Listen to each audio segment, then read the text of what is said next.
फिर दूसरा था पैसे कमाने का ऑप्शन कि आप अद्वितीय प्रतिभाशाली हो, एक्स्ट्राऑर्डिनरी पर्सनालिटी हो, जैसे खेल कूद में या तो बहुत आगे हो, सिंगिंग में आगे हो, डांसिंग में आगे हो, तो आप पैसे कमा सकते हैं। तो मैं इस बैच से पूछा कि क्या आपके अंदर कोई ऐसा एक्स्ट्राऑर्डिनरी है जो नेशनल या इंटरनेशनल पे आप परफॉर्म कर सकते हैं, तो बात आई कि नहीं। फिर तीसरा ऑप्शन था पैसे कमाने का कि आप पैसे तब कमा सकते हैं जब आप किसी रईस के घर में या तो जन्म ले लो, जो आपके बस का है नहीं क्योंकि आप जन्म ले चुके हैं। दूसरा है किसी रईस के लड़की से शादी कर लो, जो शायद ये भी संभव नहीं है। जो शादीशुदा है वो तो ऐसे ही कट गए इस कैटेगरी से, और बैचलर का होना नहीं है। तो कुल मिला के पैसे कमाने का जो तीनों रास्ते थे, हम इस ग्रुप के लिए बंद था। तो डायरेक्ट सेलिंग क्यों जरूरी है? क्योंकि चौथा रास्ता था अपना डायरेक्ट सेलिंग, जहां पे आपने ये समझा कि इस डायरेक्ट सेलिंग को करने के लिए किसी भी प्रकार की सर्टिफिकेट या नॉलेज या प्रतिभा की जरूरत नहीं है। आज तक हम सारे देश में जो भी 80% लोग गरीब थे, क्योंकि हम लोगों के लिए कोई मंच नहीं था, तो हम लोगों ने जाना कि एसलीपीएस कंपनी और हमारे एमडी साहब ने एक मंच तैयार किया। तो डायरेक्ट सेलिंग इसलिए जरूरी है क्योंकि हम लोग अनटैलेंट लोग हैं और हम लोग के लिए यहां पर एक मंच मिला। उसके बाद आपने जाना कि अगर डायरेक्ट सेलिंग ही करें तो कम से कम कितना टाइम करें। तो वहां पर वृद्धि विस्तार में आपको हमने बताया कि कम से कम एक फ्रेशर इंसान के लिए जिसने कभी डायरेक्ट सेलिंग नहीं किया है, उसे 5 साल का समय लगेगा।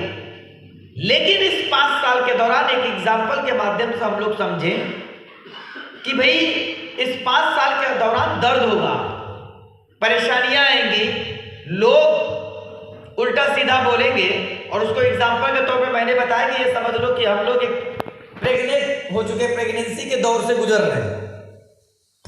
एक लेडी जब प्रेग्नेंट होती है तो उसके जीवन में 2 बातें आती हैं। पहला, या तो डिलीवरी हो जाए, वो मां बन जाती है, और दूसरा क्या होता है, बीच में ही एबॉर्ट करा ले, ऐसा भरत सर बता रहे। तो आप लोग भी हो, या तो 5 साल टिक जाओ, या फिर बीच में ही कोई बात नहीं, दवा ववा खा के सब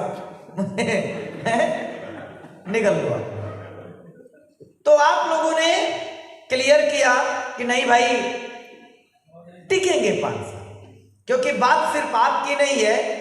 नीचे की लाइन में लिखा हुआ था कि क्या आप अपने परिवार या अपने बच्चों के सपनों से वाकिफ हैं?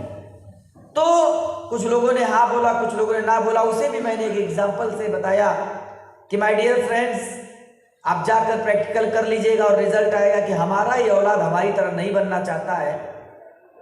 तो यही सबसे बड़ी हार होती है एक इंसान का। फिर वहां पर मैंने बताया कि अगर मौका मिले तो एक ये भी काम करना है कि कुछ ऐसा किया जाए कि हमारा औलाद हमारी तरह बनने का प्रयास करे। मोबाइल के स्क्रीन पर किसी हीरो हीरोइन या खिलाड़ी का फोटो न लगाए, हमारी फोटो लगाए। पर्स में किसी हीरो हीरोइन खिलाड़ी की फोटो न लगाए, हमारी लगाए। व्हाट्सएप के डीपी या फेसबुक आईडी, इंस्टाग्राम पे आपकी फोटो हो। ये तभी संभव जब हम इस कंपनी में काम करके हम अनटैलेंटेड लोग डायमंड बनेंगे। हमने इस पर बात किया। फिर लास्ट में हमने बताया कि आपका भविष्य क्या होगा। तो आपका भविष्य ये दिखाया कि जो हमारे पूर्वज लोग हैं, जिन्होंने डायरेक्ट सेलिंग 40 साल पहले किया, 13 करोड़ कमा रहे हैं। एसलीपीएस के जो हमारे पूर्वज हैं भारत देश के, जिन्होंने 8 साल पहले किया, उनका एक सिंगल चेक 5.5 करोड़ का रहा। तो ऐसे करके हमने आपको सारी बातें बताया। मैं दोबारा से 2-3 मिनट इसलिए रिपीट किया कि कम से कम जहां से शुरू किए थे यहां तक आपको याद हो जाए। तो अपनी बातें आप लोग को याद है ना? चलो, अब हम लोग ये तो समझ चुके हैं कि डायरेक्ट सेलिंग आपके लिए और हमारे लिए क्यों जरूरी है। सर थोड़ा वो दरवाजा बंद कर दो आप, क्योंकि उधर की भी आवाज आ रही है, इधर की भी जा रही है। लेकिन पिछले सेशन में जो सबसे इंपॉर्टेंट बात यह है कि हमें visionary, emotional and visionary life जीनी है। और इस लाइफ को जीने के लिए सबसे पहले हमें अपने अंदर का जो बैड हैबिट है उसे खत्म करना पड़ेगा। मुंह से बोल देना, ट्रेनिंग हॉल के अंदर यह विचार कर लेना कि आज के बाद से मुझे विजनरी लाइफ जीना है, यह दुनिया का सबसे आसान काम है। लेकिन जब आप सारे लोग इसी ट्रेनिंग के बाद कल शाम को अपने घर पहुंचेंगे तो फिर आप वैसे ही हो जाएंगे।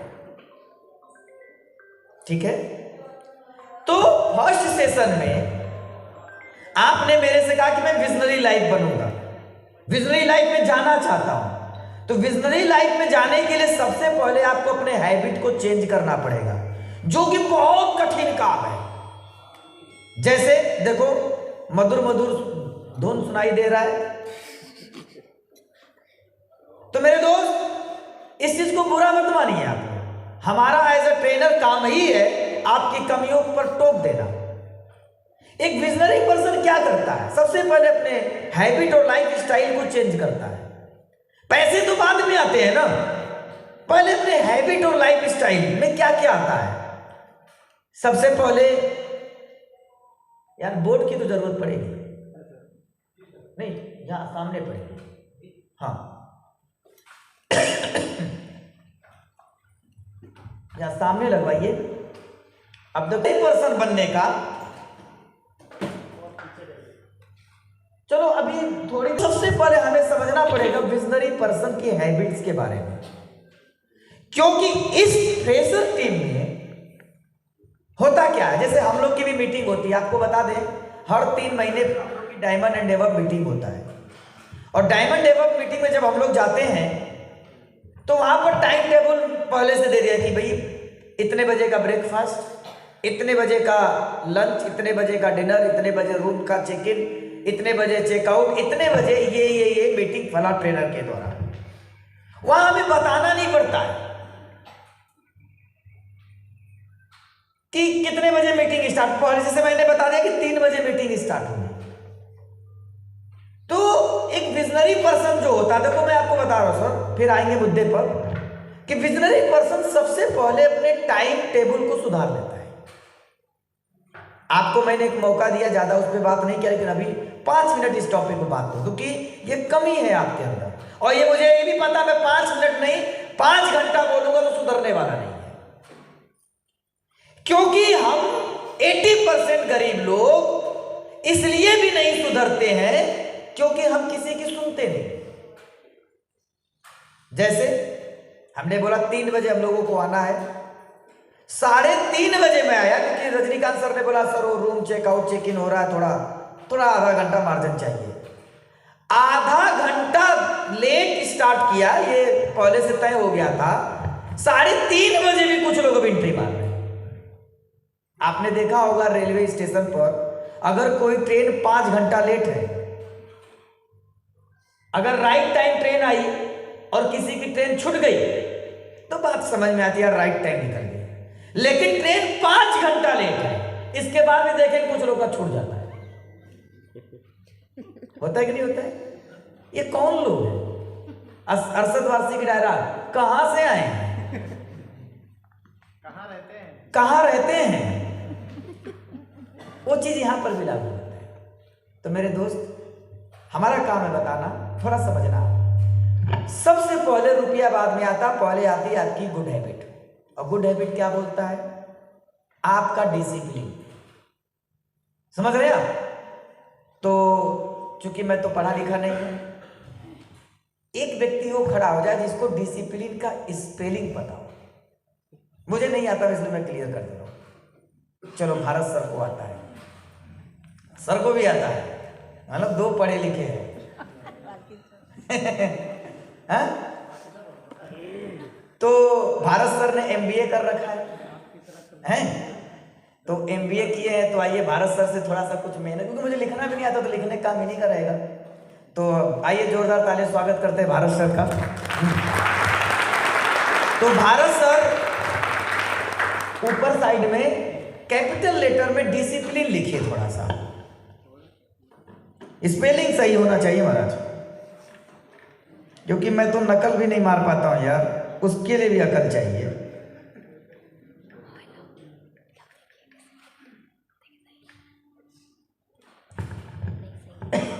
अच्छा, डिसिप्लिन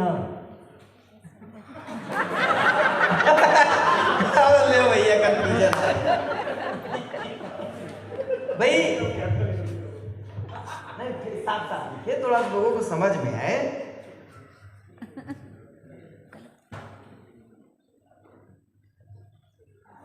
DISCIPLIN, ये क्या लिखा है? डिसिप्लिन। अच्छा भारत सर आपको पता है ये MBA भी की है, आपको पता है कि नहीं है? पता है ना? और ये बहुत बड़ी कंपनी, मैनेजर भी थे मुंबई के अंदर। MBA का फुल फॉर्म हमारे यहाँ तो कुछ और होता है, हैं? मुझे बहुत आता है, चलो आप भी लोग का सही है। हम थोड़ा सा चेक करना चाहते हैं कि इनको ABCD आता है कि नहीं। तो मैं चाहूंगा कि भरत सर आप ना A से लेकर Z तक ABCD लिखिए, तो चेक कर लेते हैं। अच्छा कहीं गलती होगी तो बता दीजिएगा आप लोग।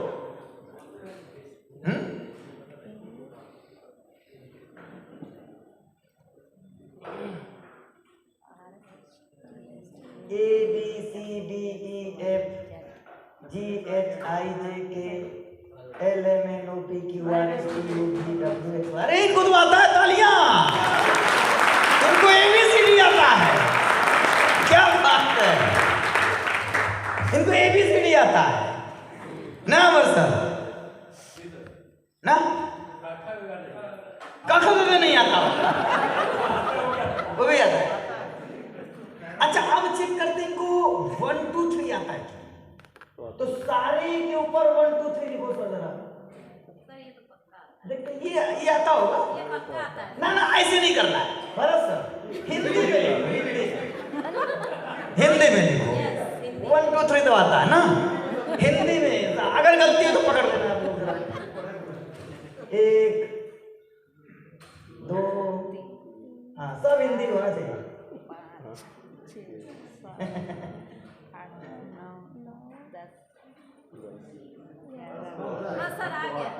नहीं पूरा पूरा पूरा पूरा 26 तक ले जाए।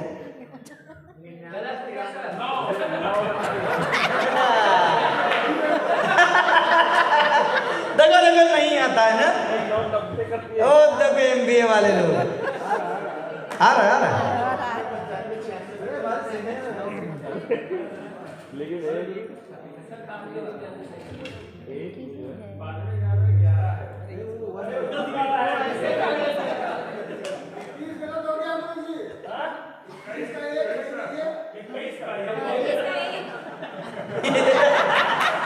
देखा गलती पकड़ने के लिए तैयार है, आता किसी को नहीं है।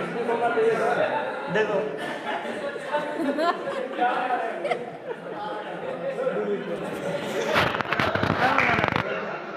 सही है सर,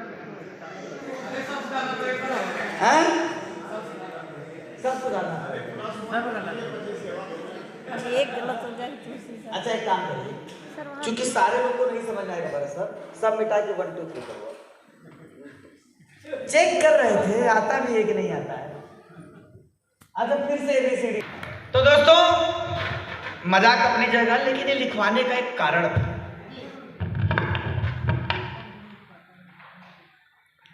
आपको अगर जीवन में बड़ा आदमी बनना है तो सबसे पहले डिसिप्लिन में आना, ठीक है ना? और किसी भी कहते हैं कि नाम का, किसी का भी नामकरण होता है तो उसके पीछे उसका कुछ कारण भी होता है। जैसे किसी का नाम इरफान है तो उसका एक कारण है। इरफान का नाम संजय क्यों नहीं पड़ा?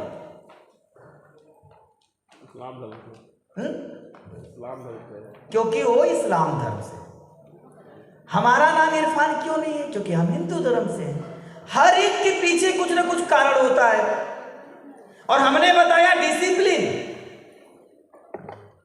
तो भरत सर ने बहुत बढ़िया से डिसिप्लिन इन्होंने लिख दिया और कामयाब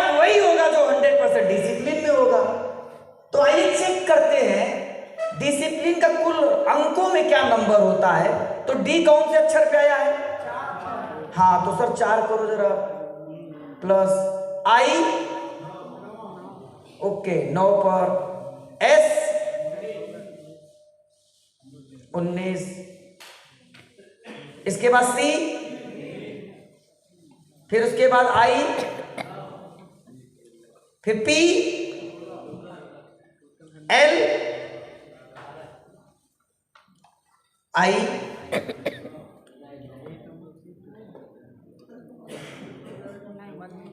एन और ई। इसको जोड़ो आप,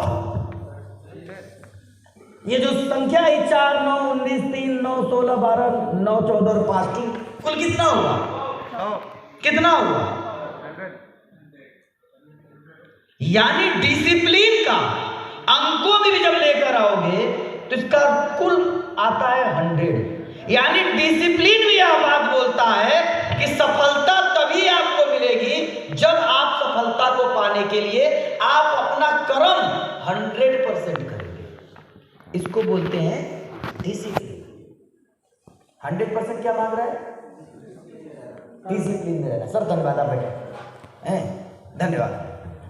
अब आपको बनना है विजनरी पर्सन, ये तो आपने मुंह से बोल दिया, लेकिन आपका कर्म क्या है? कर्म क्या है? कर्म ये बोलता है 3:30 बजे की मीटिंग है तो हम आएंगे 3:35 पे। हम मोबाइल बंद नहीं करेंगे। मेरे दोस्त समझो, न तो इस होटल में हम लोग खाना खाने आए हैं, न हम यहां सोने आए हैं। खाना, रूम, सोना ये हमारी मजबूरी की होटल देगा नहीं, ऐसे केवल हॉल देगा नहीं, और देगा भी तो महंगा पड़ेगा, और देगा भी तो हम सोएंगे कहां? हमारा मेन मकसद था मीटिंग को अटेंड करना। लेकिन हम लोग विजनरी लोग क्या करते हैं? कोई भी काम हमें टाइम से नहीं करना है। जैसे एक जो अच्छा इंसान कैटेगरी का होता है, विजनरी पर्सन जो होता है, जिसकी अच्छी लाइफ स्टाइल होती है, उसकी फूडिंग स्टाइल भी बड़ी अच्छी होती है। हमने बोला कि हम कैमरा देखो लगा हुआ है चारों कोने में, है कम से कम 2 कोने में तो लगा ही है। वो तो 4 बोला था, 4 बोला था उसने, खैर जा भी हो। तो डिसिप्लिन। अब आप लोग को जब लंच ब्रेक हुआ तो आपने सबसे पहला काम क्या किया? कुछ लोग ऐसे थे, कुछ इसमें ज्यादातर लोग अच्छे लोग हैं, बाकी कुछ लोग लाइन लगी हुई है। लाइन जैसी लगी है, थाली पाया और क्या कर रहा है? वो जो भविष्य का करोड़पति है, जो बोला मैं विजनरी बनूंगा, वो क्या कर रहा है? थाली लिया और चुपचाप पीछे चली गई लाइन, हम आगे खड़े गए। ऐसा नहीं करना चाहिए। सारे लोग बराबर हैं, लेकिन आप क्यों ऐसा किए? क्योंकि लगता है कि मैं बहुत तेज तर रहा हूं, मैं लाइन में क्यों लगूंगा?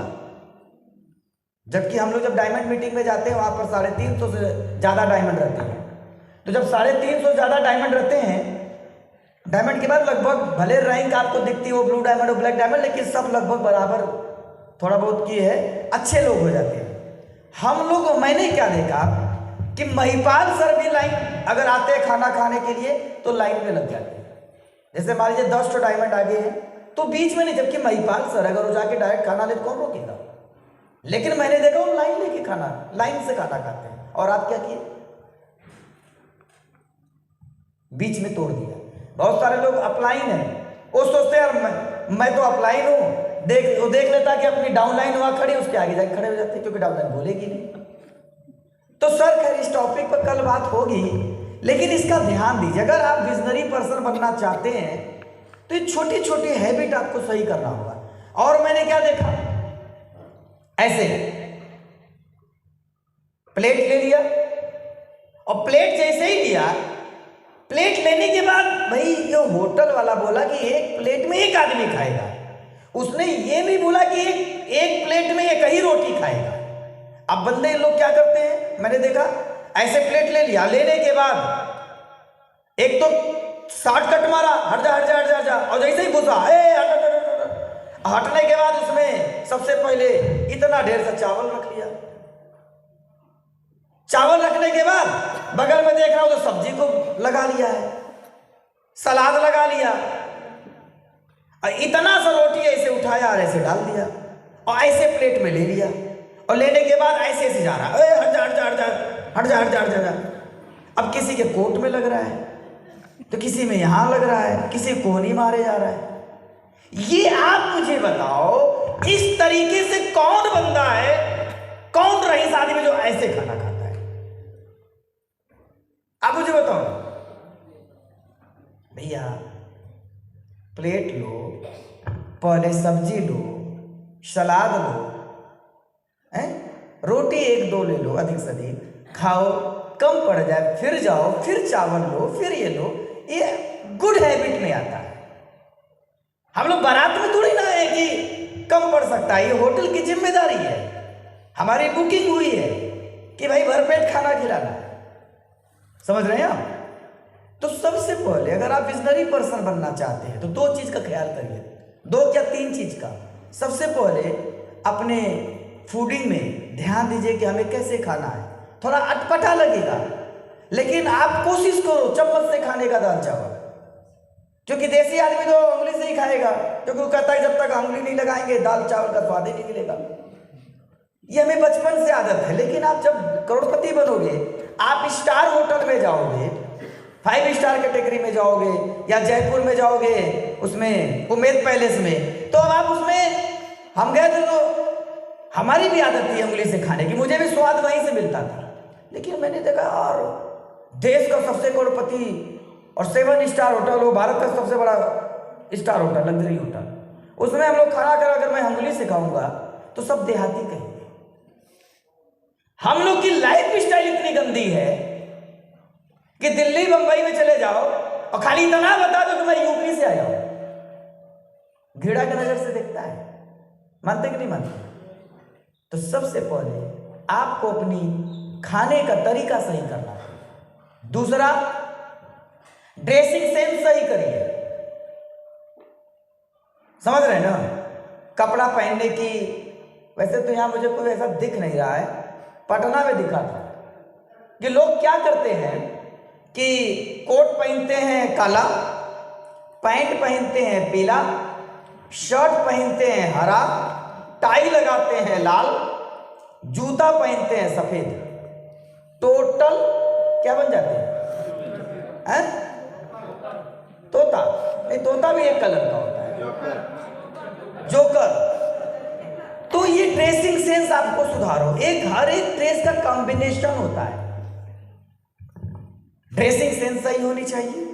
और तीसरा, अगर आप विजनरी पर्सन बनना चाहते हो तो एक लास्ट होती है आपका अपना खुद का डिसिप्लिन। जैसे मीटिंग में टाइम से आना, आते ही मोबाइल को स्विच ऑफ कर लेना, क्योंकि रजनीकांत जी बोल रहे थे कि यहाँ आने से पहले कि जब पहला सेशन था, मोबाइल को बंद कर लो आप। मैं यही सोचा तो ज्वाइनर्स को अगर बोलना पड़ रहा मोबाइल को बंद कर लो, तो आप जहां जहां रहते हो, जहां वेन्यू करते हो, वहां का क्या हालात होगा? वहां तो कोई मोबाइल ही नहीं बंद करता होगा, क्योंकि वहां तो नए गेस्ट आए होते हैं। तो मेरे दोस्त, ये कुछ तो 4-5 पॉइंट है इस 10 कदम के सेशन, जो कि बेसिक ट्रेनिंग है, आपको समझना पड़ेगा और सुधार भी करना पड़ेगा। तो क्या कर पाएंगे आप लोग? तो आपकी परीक्षा समझिए चल रहा है, परीक्षा की घड़ी है आपकी। तो कोशिश करिए कि कल कोई फर्स्ट आएगा, सेकंड आएगा, थर्ड आएगा। ये जरूरी नहीं कि जो बढ़िया लिख देगा कल के एग्जाम में वही फर्स्ट आएगा। फर्स्ट वो भी आ सकता है जो बढ़िया लिखने में थोड़ा कम था लेकिन डिसिप्लिन में रहा, अनुशासन में रहा, मोबाइल बंद रखा, टाइम से आया, अच्छा से खाया, रात में प्रैक्टिस किया, कल सुबह टाइम से फिर से आ गया। फर्स्ट आने के लिए वो भी करना पड़ता है। तो देखते हैं कि कल हमारे गुरुदेव के हाथों से वो कौन व्यक्ति है जो उनके हाथों से प्रथम विजेता बनता है? कौन बनेगा?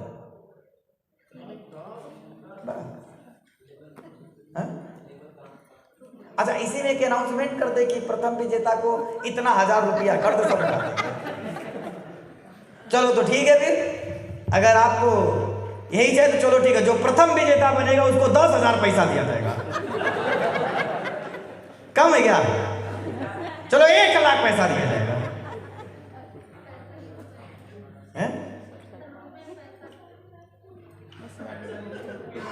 रुपया चाहिए तो उसके लिए फिर हमारी कंपनी के एमडी साहब ने बना रखा है 18वां लेवल, उसे क्वालिफाई करिए आप लोग। हम पैसा बांट सकते हैं, रुपया तो भाई वही बांट सकते हैं।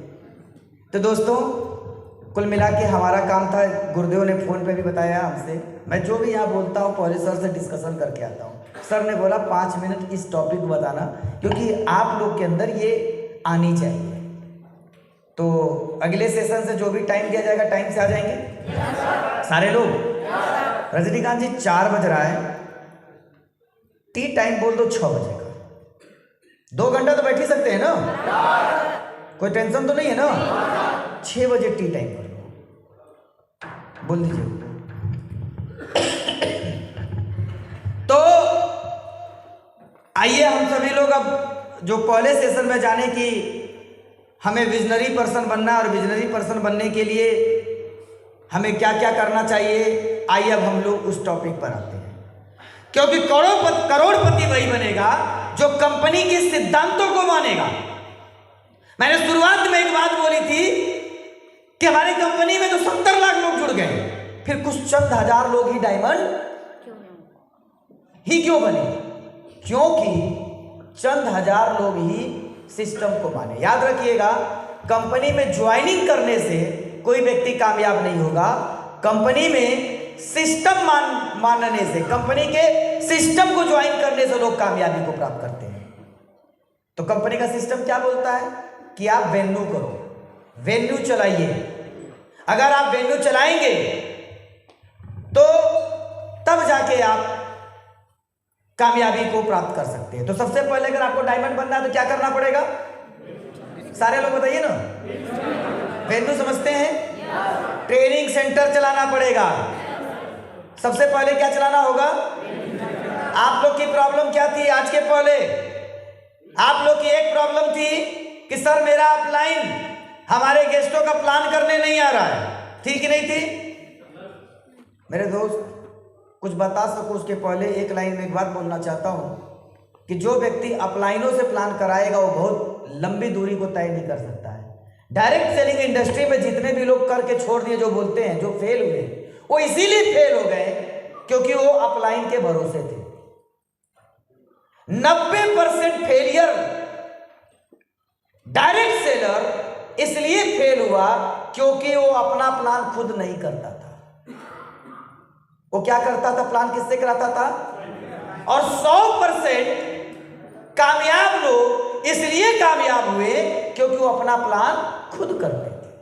फिर से समझना आप, 90% डायरेक्ट सेलिंग में जो फेलियर लीडर हैं वो इसलिए फेल हैं क्योंकि वो अपना प्लान अपलाइनों से कराते थे, और 100% कामयाब लीडर इसलिए कामयाब है क्योंकि अपना प्लान वो खुद करते थे।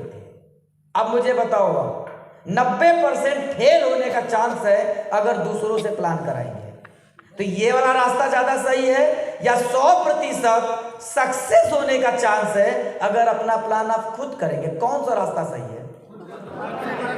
खुद वाला ना। तो आज से जो मैं अब बताने जा रहा हूं उसको आप देखो, नहीं याद होता है फिर पूछो और बार बार पूछो, और इस हाल से निकलने के बाद आप एक चीज कमिटमेंट करके जाना, अब कुछ भी हो जाए मैं अब अपना प्लान खुद करूंगा, अपने अपलाइनों से नहीं करूंगा, खुद करेंगे। अपलाइन से कराएंगे तो क्या दिक्कत आती है? मान लीजिए आपका गेस्ट बोला कि भैया कल शाम को 4 बजे आ जाना, मैं खाली हूं, और अपलाइन 4 बजे नहीं खाली, तो फिर आप क्या करते हो? सर आप ना इनको नहीं, इनको ज्यादा मानते हो क्योंकि आप इनके साथ हो। आप तुरंत बोल देते हो, अरे सर आप हमारे पास नहीं आ रहे हैं, आप न फला जगह जा रहे हैं और हमारी जगह नहीं आ रहे हैं, आप न उधर ज्यादा फोकस किए हो, हमें नहीं मानते हो, तुरंत कमी निकाल दोगे। और आप ये नहीं सोचोगे कि काश मैं खुद प्लान कर लेता। यहां पर मैंने देखा है कुछ टीमों को जो लोग 100% डिपेंडेंट है कि मेरा एमराल्ड, मेरा टोपाज, मेरा रूबी और मेरा सफायर आएगा तो प्लान होगा। मैं ये कहना चाहता हूं अगर आप ही अपने सीनियर की तरह प्लान करना शुरू कर दे तो कैसा रहेगा? फिर हम करते क्यों नहीं है? कुछ लोग करते हैं। अब ऐसे समझो, विराट कोहली बहुत प्रतिभावान खिलाड़ी है, लेकिन ये बोले रोहित शर्मा से, कैसा रोहित, खेल तो खेलना है, अब एक काम करते हैं, तू जा बैटिंग कर मेरे बदले में और रन बना, और बोल देना कि मैं विराट के बदले में खेल रहा हूं। अगर रोहित ने रन बनाया तो क्या वो विराट वाले में जुड़ेगा? नहीं जुड़ेगा ना। यानी आपको कामयाब होना है तो काम किसे करना पड़ेगा? खुद को करना। लेकिन इस ग्रुप की प्रॉब्लम क्या है कि हम एक चीज फ्री में मिलता है हमारे देश में। एक चीज और बता दो फिर स्लाइड पे आता हूं।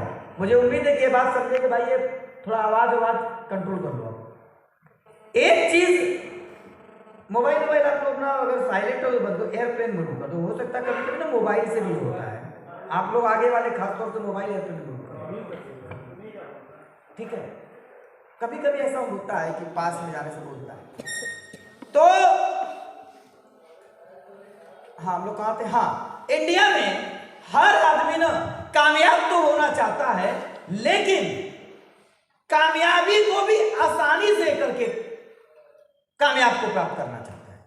मतलब सफलता को भी आप सोचते हो आसानी से मिल जाए,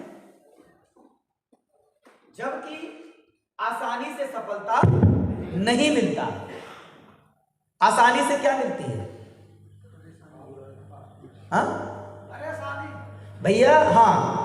अब जैसे आपको कुछ न सीखना पड़ेगा,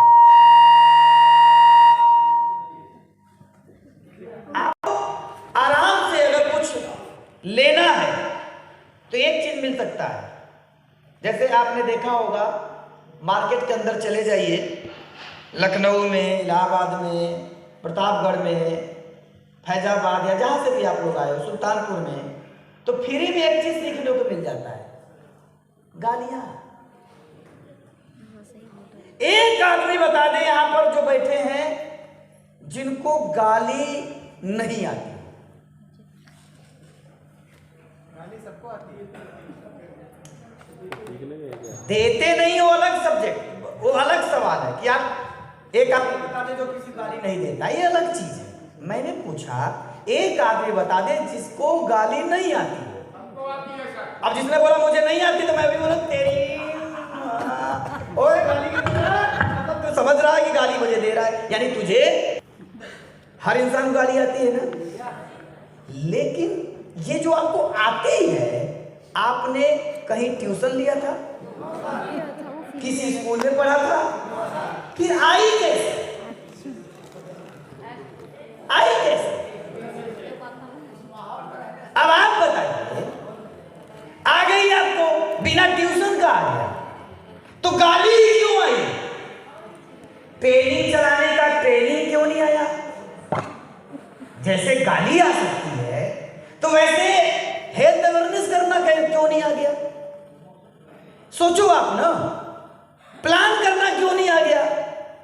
क्योंकि आप समझो, गंदी चीज खुद याद हो जाता है और अच्छी चीज याद करना पड़ता है। गालियां से किसी का विकास नहीं हुआ, लेकिन प्लान करने से विकास हुआ। तो भाई पहले बता दिया कि गंदी चीज सीखना नहीं पड़ता है, वो अपने आप आपके पास आ जाती है, और अच्छी चीज सीखना पड़ता है। और गंदी चीज को पाने के लिए नींद भी नहीं आता है कि नहीं? गंदी चीज को पाने के लिए नींद भी नहीं आती है, और अच्छी चीज को लेने के लिए कुछ लोग की आंखें लाल है। मैं पहले बोला था कि आप लोग कम खाना। अभी ट्रेनिंग स्टार्ट की तो मेरी स्लाइड नहीं खुली, और देखो तो हमारे जो गुरुदेव हंस रहे हैं वो आपको देख के हंस रहे, समझ रहे ना? इसलिए हंस रहे हैं कि देखो कैसे कैसे लोग बैठे हैं, अच्छा चीज लेने के लिए आए, एक मंत्र मिल रहा सफलता को, उसको भी सो के खत्म कर रहे हैं। मेरी बात समझना आप, जिसको मैं सोता हुआ देखूंगा, तो मैं तो आपका बॉस तो हो नहीं, लेकिन एज अ ट्रेनर एक सजा आपको मिलेगी। पूछे क्या? बस स्टेज पे आना और डांस करना। ये सारे लोग, मैं भी सोकर मैं भी डांस करूंगा, ठीक है? जिसकी आंखें बंद उसके पैर चलेंगे, ठीक है? उसके पैर चलेंगे, और तब तक पैर चलेंगे जब तक आंख न खुल जाए, ठीक है ना? और वीडियो बनाया जाएगा उनका, कोई भी हो, कोई माफ नहीं। इस टाइम एज ए टीचर मैं हूं और एज ए स्टूडेंट आप हैं, और एज ए टीचर मैं आपको ये वाला पेनाल्टी दे सकता हूं, ठीक है ना? तो जिसकी आंखें बंद उसके क्या चलेंगे? और गाना भैया थोड़ा बढ़िया बढ़िया भोजपुरी वाला लगा के रखना, बल्कि वो बसंती वाला, हाँ, नाच नाच नाच वाला, जब जो सोया डांस करने को तैयार रहेगा, ठीक है ना सर? नजर थी आपके ऊपर, हाँ? ज्यादा सोते हैं ना? तो चलो एक कम से कम कलाकार मिला हम लोग को जो डांस करके दिखाएगा। और कौन कलाकार है? हाँ बोलो। कौन? बता दो, पहले से मेरी नजर रहे उनके ऊपर। दो ना, जो सोएगा वो डांस करेगा। डांस करने के लिए झपकी मारना होगा, आपको नींद आ रही है, वो वाले कलाकार चाहिए जो आंखें बंद कर ले रहे हैं, ठीक है ना? तो मेरे दोस्त आइए अब फ्लाइट पर आते हैं। सबसे पहले समझो, आपने पुलिस ट्रेनिंग में ये देखा कि हम सारे लोग को विजनरी पर्सन बनना है, और विजनरी पर्सन बनने के लिए हमें पैसा चाहिए, लेकिन पैसा से पहले हमें गुड हैबिट चाहिए। क्लियर हो गया? आपने ये जाना कि आम आदमी के लिए हमारे देश में कुछ है नहीं, सिर्फ एक चीज है, डायरेक्ट सेलिंग। लेकिन जब डायरेक्ट सेलिंग भी मिल जाती है, तो उस डायरेक्ट सेलिंग में हमें उस डायरेक्ट सेलिंग में क्या करना पड़ेगा ताकि हम डायमंड बने? आइए उस अहम पार्ट को अब हम लोग सीखते हैं। तो सबसे पहले आपको क्या चलाना होगा? वेन्यू। सबसे पहले क्या चलाना होगा? Training centre. और ट्रेनिंग सेंटर में सबसे पहले जब आप चलाओगे तो सबसे पहला पार्ट क्या आता है? क्या आता है? अच्छा, ट्रेनिंग सेंटर तब चलेगी जब इनविटेशन होगा, है या नहीं? ट्रेनिंग सेंटर तब चलेगा जब इनविटेशन होगा। बिना आमंत्रित किए किसी व्यक्ति का किसी भी धंधे में ग्रोथ नहीं। यानी आप डायमंड तब बनेंगे जब ये आप पहला काम करेंगे। कौन सा काम? इनविटेशन। अगर आपने ये नहीं किया तो आप डायरेक्ट सेलिंग करेंगे। मैं पहले भी बता चुका हूं कि जैसे एक इंजीनियर का काम इंजीनियरिंग करना, मतलब जैसे पुल का हुआ, बड़े बड़े घर का हुआ, बंगला का हुआ। डॉक्टर काम है दवा देना, वकील काम है वकालत करना, टीचर काम है टीचिंग करना, इंस्पेक्टर या पुलिस वाले का काम है थाने में के माध्यम से कानून व्यवस्था को बनाए रखना। ठीक वैसे ही डायरेक्ट सेलर का काम क्या होता है? इनविटेशन करना। और रोज कितना करना? कम से कम 5 लोग।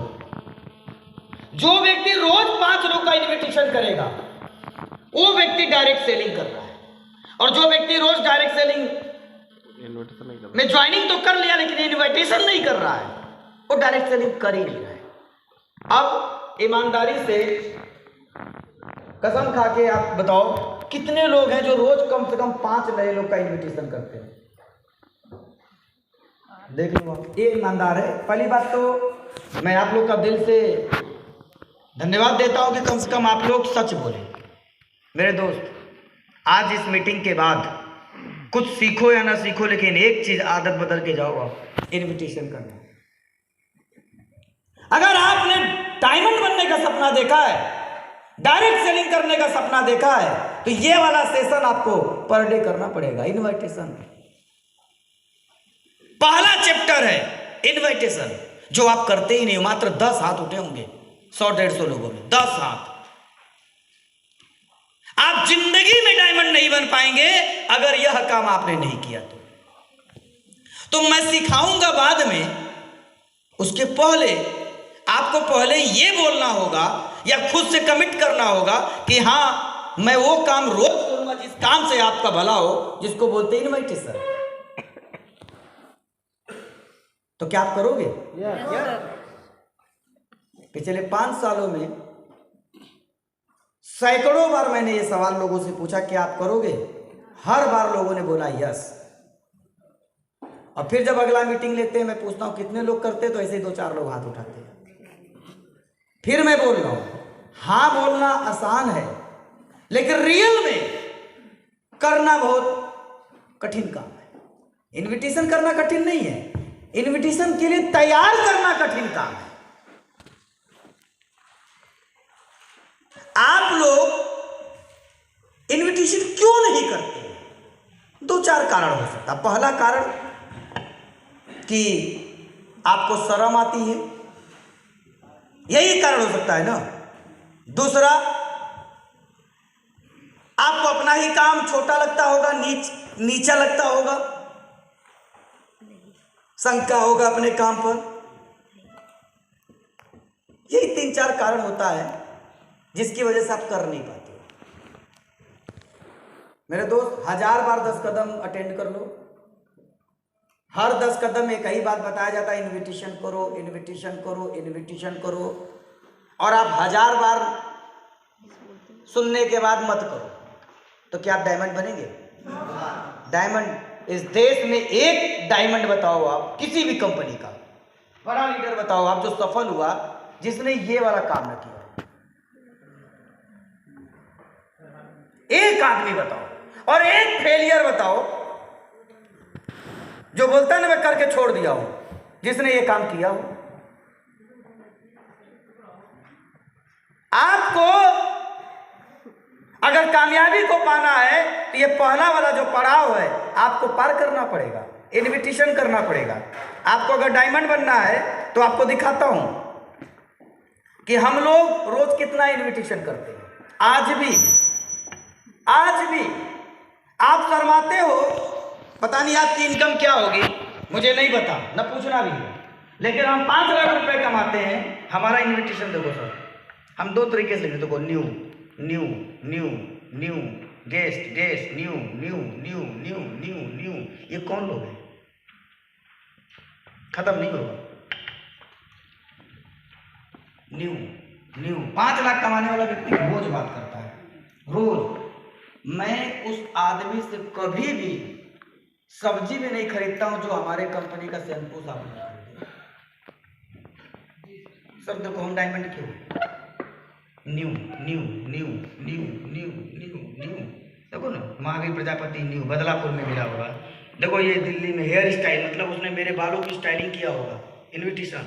देखो इधर ओला, मैं उसका कैब बुक किया होगा, ओला का ड्राइवर रहा होगा। हमारा तो स्टाफ वाला मसला हो जाता है, बताता हूँ, मैं भी ओला चलाता था।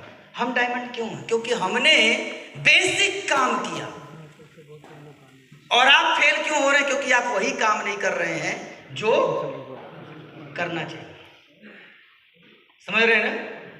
सैकड़ों नंबर, हजारों नंबर आपको मैं दिखा दूंगा। मेरे मोबाइल में 14,000 नंबर सेव है, और 14,000 लोगों में से कम कई हजार ऐसे लोग होंगे जिन्हें मैं जानता ही नहीं था। मैं ट्रेन में बैठा हूं तो इनविटेशन, बस में बैठा हूं तो इनविटेशन, प्लान में मतलब कहीं भी हूं तो इनविटेशन, बाल कटवा रहा हूं तो इनविटेशन, दाढ़ी सेट करवा रहा हूं तो इनविटेशन, हर जगह इनविटेशन। आज हम डायमंड क्यों हैं? क्योंकि हमने डायरेक्ट सेलिंग का बेसिक काम किया। और आप फेल क्यों होते? क्योंकि बेसिक काम आज तक आप क्यों नहीं करते हो? फिर वही बात आ गई, शंका, या फिर अपने काम को प्राउड की नजर से न देखना। एक आदमी अगर 40,000 रुपए की, वो भी ज्यादा बता दिया, 30,000 रुपए की पुलिस की नौकरी पा जाता है तो गर्व से बताता है मैं उत्तर प्रदेश पुलिस में हूं। बताता है कि नहीं बताता है? और आपसे अगर कोई पूछता है आप क्या करते हैं, तो आप कुछ नहीं, दवाइयों काम करता हो, ये बोलते हो। आप गर्व से बोलते ही नहीं हो कि मैं डायरेक्ट सेलिंग करता हूं, मैं लोगों को प्रोडक्ट्स भी देता हूं फला फला कैटेगरी का, और लोगों को जो लोग रोजगार उन्हें अवसर भी देता हूं। तो भाई ट्रेनिंग तब काम आएगी आपके ऊपर जब आप सबसे पहला चीज करेंगे। अब जो आप पढ़ लो, मैं पहले ही बता दिया कि मुझे ज्यादा नहीं आता, लेकिन ये काम मुझे एक चीज आता है, लोगों से बात करने में मजा आती है। और आपको कोई पूछ भी लेता है ना कि दादा आप क्या करते हैं, कुछ नहीं, दवाइयां बेचने काम करता हूं। आप अगर ये वहीं भी ये बोल दो कि मैं एक ऐसा काम करता हूं जहां पे लोगों को रोजगार भी मिल सकता है, देता हूं, या अगर किसी कोई बीमारी है उस बीमारी को ठीक करने का, क्या पता उसी को ही बीमारी निकल जाए। सर डेली 5 लोगों का इन्विटेशन मुझे करना है, इस बात का गारंटी है। आपने किसी किया नहीं किया, लेकिन इस होटल का रिसेप्शनिस्ट मेरी गेस्ट बन जो बैठे हैं मनोज सर, और मेरी आदत है कि मुझे जो पसंद आ गया उसका मैं इन्विटेशन करता हूं, जो पसंद आ जाए। जैसे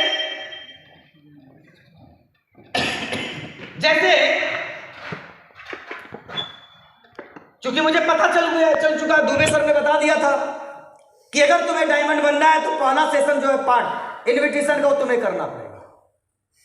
और मैं बता दे रहा हूं फिर से, फिर आगे बढ़ूंगा, 90% लोग नेटवर्क मार्केटिंग में उन्हीं का चेक जीरो जाता है जो ये वाला काम नहीं करते, और 90% लोग जो ये काम नहीं करते उसका मुख्य रूप से 2-3 कारण होता है। शर्म, मेन कारण शर्म, डर नहीं होता। डर किस बात का? मेन बात शर्म। समझ रहे हो आप ना? जैसे मान लीजिए कोई एक व्यक्ति आ जाए सामने, आ जाओ कोई भी, अरे टोपाज नहीं, पीछे से कोई आ जाए, ब्रांच कोई आ जाए, मान लो हम कैसे डायमंड, हम अपनी अनुभव आपको बता रहे हैं और आपको करना पड़ेगा। अब मान लीजिए लड़के हैं, मेरी आदत रही है मैं 5 इन्विटेशन आज भी आपको 5 मिनट के अंदर करके दिखा सकता हूं, 5 लोगों के अंदर। बल्कि आप मुझे पकड़ लेना, अभी मीटिंग आज खत्म होने के बाद चलना है बाहर रोड पर, जो मिल जाता है बस मुझे पसंद आना चाहिए, मैं उससे तुरंत बात करता हूं। क्योंकि मेरे अंदर लोक लाज है नहीं, शर्म है नहीं, और मैं फालतू की इज्जतदार आदमी है नहीं। कुछ लोग के अंदर ये बात है ईगो की मेरा बड़ा इज्जत है, ये जबरदस्ती वाला है। अब जो मेरे से बोलता है कि मेरी समाज में बहुत इज्जत है, मैं कहता हूं कुछ नहीं यार, बस 10 आईडी ज्वाइन करा दो, मैं समझ जाऊंगी इज्जत। सर समझो बात को। जैसे मान लीजिए बहुत मुझे अच्छे लगेगा, ये बंदा कर सकता, मैं इनको मान लो नहीं जानता हूं, और बल्कि स्टेज का इन्विटेशन देखने से अच्छा है कि आप ना मेरे साथ आप बाहर कभी मिलो, कहीं भी मिलो, खाली हमको कहते सर 4-5 नंबर लेके दिखाओ, मैं देखना चाहता हूं आप कैसे लेते हो। मैं बाहर कोई आदमी बस दिख जाए, ये लड़का अच्छा लग रहा है, स्मार्ट है, हैंडसम है, यंग है, इसका सेल निकल सकता है, तो हम कैसे बात करते हैं? जैसे आप कैसे करते हो, आप भी कोशिश करते होंगे, मुझे ये भी पता है, इन्विटेशन करने की कोशिश तो आप भी करते हो, लेकिन आप क्या करते हो? अब ये बंदा आ रहा है सामने से, थोड़ा सा आप पीछे जाइए, अब ये मान लीजिए वो इधर से आ रहे हैं, हम इधर से आ रहे हैं। इन्विटेशन करते समय सबसे पहला गलती आप क्या करते हो? अब ये आ रहे हैं, मैं इधर से जा रहा हूं, और आपने, ये आपकी गलती है, आप भी कोशिश करते हो करने का, बस कर नहीं पाते हो। अब जैसे आप भी सोचते हो आज इसका करूंगा, कुछ लोग ना घर से रोज यही सोच के निकलते भी हैं और एक को कांटेक्ट नंबर नहीं लाते। क्यों? क्योंकि अंदर क्या है? शर्म। किस बात का? कि मेरी इज्जत है या मैं गलत काम कर रहा हूं। अब जैसे ये आ रहा है, आप क्या करते हो? आ जाओ भाई, आज इसका करूंगा करूंगा, कट जाते हैं। जैसे ही वो पास आया और आप क्या करते हैं, कट जाते हैं। ये नहीं करना। देखो, दिल बोलता है कि करो और दिमाग भी बोलता है करो पहले, फिर बाद में दिमाग बड़ा चंचल है।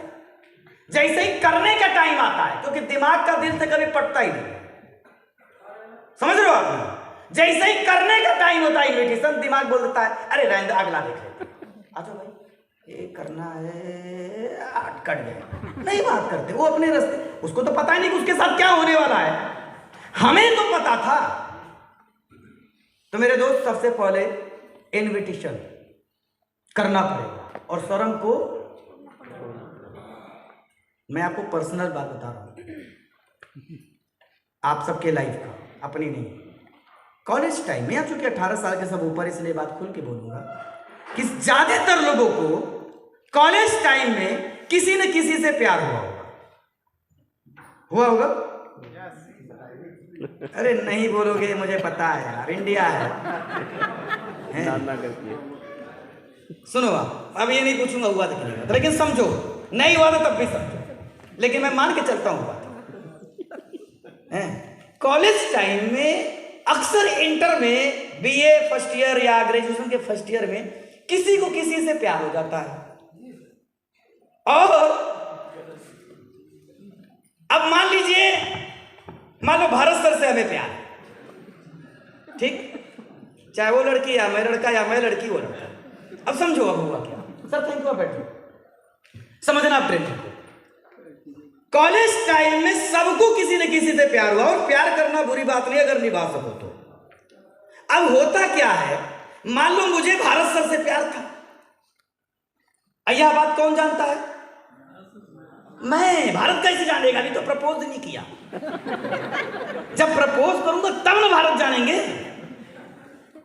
तो मुझे भारत से प्यार है, यह बात कौन जानता है? हम जानते हैं। और मैं रोज इन्हें इन्विटेशन कर देने जाता हूं, मतलब प्रपोज करने जाता हूं। आज भारत, अब स्कूल के इनकी छुट्टी हुई शाम को 3 बजे, तो हम बाइक लगाकर गेट पर खड़े हैं। बाइक नहीं थे, दोस्त का पल्सर बाइक मांग लिया। जूता नहीं था तो वो भी दोस्त का, क्योंकि रोज कपड़ा बदलना है। स्टूडेंट लाइफ में उतना पैसा नहीं, सामने वाली तभी पटेगी जब रोज कपड़ा बदल के जाएंगे, तो समझेगा पहन लिया। भारत को मुझे पटाना है, रोज बाइक लगाया हूं, रोज इन्विटेशन देना है कि भारत मैं तुमसे बहुत प्यार करता हूं, क्या मेरे से शादी करोगी? ये बात कौन जानता है? मैं जानता हूं। मैं रोज जाता हूं इन्हें प्रपोज करने के लिए, लेकिन अंदर से क्या आती है? शर्म। अंदर से ही ना आती है शर्म, या आपने बोला डर कि कहीं खींच ना दे। उस वाले में तो ये वाला डर होता है, लेकिन हमारे वाले में नहीं डर होता ये वाला। अब मैं भारत के पास रोज जाता हूं, रोज सोचता हूं आज प्रपोज करूंगा, आज प्रपोज करूंगा, लेकिन शर्म और डर के मारे नहीं कर पाता। लेकिन प्यार तो करता था। ये बात सीन वही है, जैसे आप डायमंड तो बनना चाहते हो, इन्विटेशन भी रोज करने जाते हो, लेकिन शर्म के मारे, लेकिन डायमंड तो बनना चाहते हो। ठीक वैसे ही भरत जी हैं, इनसे मैं प्यार तो करता था, रोज जाता हूं जींस और टी शर्ट बढ़िया बढ़िया पहन के दोस्तों को मांगते, कभी पल्सर से गया, कभी अपाची से गया, लेकिन वो काम नहीं किया जो मुझे करना था। इतने में भरत जी का, जैसे हम इनसे प्यार करते थे, तो जैसे ये मुझे पसंद आ गए, तो ये तो किसी और को भी तो पसंद आ सकते हैं। अब राजेश सर को पसंद आ गए भरत जी। अब समझना सीन क्या है, राजेश सर को पसंद आ गए भरत जी। अब क्या हुआ, ट्रायंगल हो गया ना। हम भी भारत को चाहते हैं, राजेश सर भी भारत को चाहते हैं। वो भी, राजेश सर भी रोज जींस उस पहन के पहुंचते हैं कि आज तो प्रपोज करेंगे, इधर से मैं पहुंच रहा हूं। उनकी भी हिम्मत नहीं पड़ रही कि मैं बोलूं, आज बोल रहे हैं ना। लेकिन आप सीन समझो, ये सबके जीवन में होता है और अभी भी हो रहा है। आप क्यों इन्विटेशन करते हो? इतने में कोई और भी इनको लाइक कर लिया। मान लो राम सर आ गए कि भरत और राम की जोड़ी मिल सकती है भाई, वो भी प्यार कर रहे हैं। अब हम तीनों इन्हें प्रपोज करना चाहते हैं लेकिन हिम्मत नहीं कर रही है, शर्म आ रही है। हम तीनों रोज इनके स्कूल कॉलेज में जाते हैं, दरवाजे पे खड़े रहते हैं, गेट पर खड़े रहते हैं।